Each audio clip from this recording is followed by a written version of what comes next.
আলহামদুলিল্লাহ। আপনারা সেই বিকেল থেকে গুরুত্বপূর্ণ আলেমদের থেকে গুরুত্বপূর্ণ নসিহত শুনে আসছেন। আমাদের প্রধান ওয়াজির মাওলানা আবুল ইসলাম আশরাফি হুজুর আমাদের মাঝে এসে পৌঁছেছেন আলহামদুলিল্লাহ। উপস্থিত আজকে প্রোগ্রামের সম্মানিত সভাপতি এবং সম্মানিত উপস্থিতি, আসলে এই জাতীয় প্রোগ্রামে আমাদেরকে মানায় না। আমরা যে কেন আসি আর আমাদেরকে কেন যে দাওয়াত দিই এটাই বুঝি না। আমরা আসি এই জন্য যে আমাদেরকে দাওয়াত দিই, আর ওনারা কেন দাওয়াত দিই এটা আমরা বুঝি না। এটা আসলে যেটা যাদেরকে মানায়। এখানে যারা মুহাদ্দিস, ইসলামী শরীয়তের ব্যাপারে স্কলার, ওলামা একরাম, তাদেরকেই মানে। আমরা শুধু একটা মেসেজে এখন সকলকে দিচ্ছি যে আপনারা যে ওয়াজ শুনতেছেন, জন্ম থেকে শুনতেছেন, বিশেষ করে এদের স্বাধীন হয়েছে 53 বছর, 53 বছর যাবতে ওয়াজ শুনতেছে নাকি? এগুলা আমাদের ইতিহাস এবং ঐতিহ্যের অংশ হয়ে গেছে। আপনার এই যে এখানে লেখা আছে বোধহয়, এটা কততম এখানে হয়তো লেখা নাই, তবে এই মাদ্রাসার জন্ম থেকেই প্রতি বছর মাহফিল হয় বলে জানি।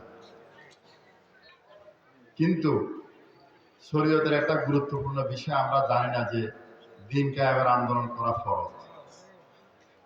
এই দেশটার জন্মই হয়েছে ধর্মের ভিত্তিতে। 1940 সালে লাহোরে যেই ব্রিটিশরা এখান থেকে বিদায় নিলে মুসলিম অধ্যুষিত এলাকা নিয়ে পৃথক রাষ্ট্র হবে যে প্রস্তাব দেওয়া হয়েছিল, যেটাকে টু নেশন থিওরি উপর ভিত্তি করে দিয়ে তথ্যের উপর ভিত্তি করে প্রস্তাব, সে আলোকেই 47 সালে এই বিভাজন। তাহলে এই হিন্দুস্তানের ফ্যাটের ভিতরে একটা মুসলিম অধ্যুষিত রাষ্ট্র, আবার হিন্দুস্তানের পশ্চিম পাশে আরেকটি মুসলিম অধ্যুষিত রাষ্ট্রের জন্ম হয়েছে ধর্মের ভিত্তিতে। সংখ্যাগরিষ্ঠ নয়, শুধু একেবারে 90% মুসলিম অধ্যুষিত এই দেশ স্বাধীন হওয়ার পর 53 বছর এই দেশকে জাতীয়তাবাদী শক্তিরা শাসন করেছে, ধর্মনিরপেক্ষতাবাদী শক্তিরা শাসন করেছে, সেনা শাসকেরা শাসন করেছে। কিন্তু এই দেশের মানুষ একটিবারের জন্য ইসলামী শক্তি শাসন দেখে না। দেখেছে কিনা? কোন ইসলামী দল এই দেশকে শাসন করার সুযোগ পায়নি। সব ভোট আমাদের রাতে হয় নাই, কিছু ভোট দিনেও হয়েছে।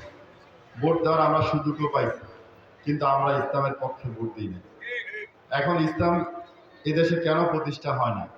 এর জন্য বাধা কে ছিল? কোনো হিন্দু, কোনো বৌদ্ধ না, এর জন্য মুসলমানরাই বাধা।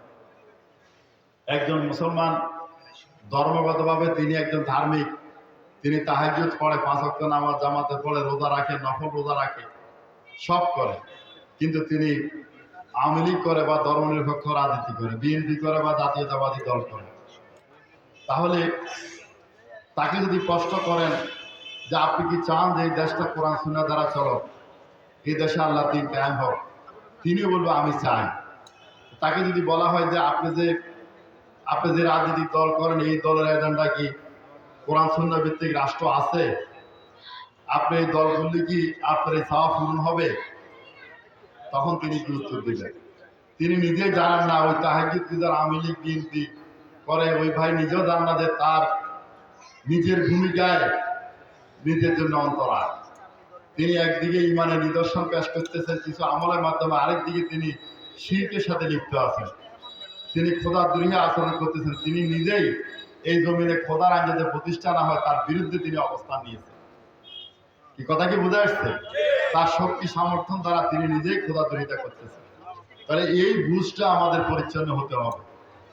আজকে আমাদের আলেমদের উচিত এই কথা ভালো করে বুঝানো, দিন কায়েমের কাজ করাতে ফরজ। এটা সাধারণ মুসলমানদের দূরের কথা, আলেমরাই ভুলে গেছে। এখন আজকে আস্তে আস্তে আলেমরা বুঝতেছে। তারা যত দ্রুত বুঝতে পারবে তত দ্রুত আপনারা বুঝতে পারবেন, আর আপনারা যত দ্রুত বুঝতে পারবেন ততই আপনার দিন কায়েমের কাজে নিজেদেরকে সম্পৃক্ত করতে পারবেন, তত দ্রুত এই জমিনে দিন কায়েম হবে। সম্মানিত ভাইরা, আজকে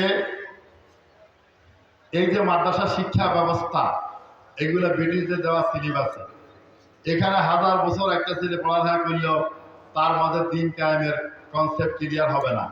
কারণ দিন মানে জীবন ব্যবস্থা, এটাকে সংকুচিত করে দিন মানে ধর্ম। হিন্দুদের একটা ধর্ম, মুসলিমদের, বৌদ্ধ খ্রিস্টান, মুসলমানদেরকে সংকুচিত করে ফেলছে। সুতরাং আমাদেরকে সংকুচিত চিন্তা থেকে বেরিয়ে আসতে হবে। তা আমাদের প্রধান ওয়াজের মঞ্চে চলে এসেছে। তিনি সাধারণত 9টা থেকে বক্তব্য দেন, কিন্তু আজকে আমার আধা ঘন্টা বিলম্ব, ওনাকে মঞ্চে দিতে দেরি হয়ে গেছে। আমি আপনার সময় ক্ষেপণ করছি না। তা আমি ওনাকে অভিনন্দন জানাচ্ছি যে আমাদের এই ফুলগাঁ মাদ্রাসা, এখানে আমি এক সময় লেকচারার ছিলাম ইসলামের ইতিহাসে। তার পরবর্তী পর্যায়ে উপজেলা ভাইস চেয়ারম্যান হওয়ার আগে চাকরি ছাড়া বাধ্যতামূলক ছিল। তখন এখান থেকে বিদায় নিলেও আমি তাদের সাথে এই পরিবারের একটা অংশ। তা আপনাকে আমার এই প্রিয় প্রতিষ্ঠানে দাওয়াত নিয়ে আসার জন্য মোবারকবাদ জানাচ্ছি। মহান রবের নিকট আপনাদের সকলে দাদা কামনা করে আমার কথা শেষ করছি। আসসালামু আলাইকুম। কিছু বলি, এটা না, আপনি ঘোষণা কি আপনি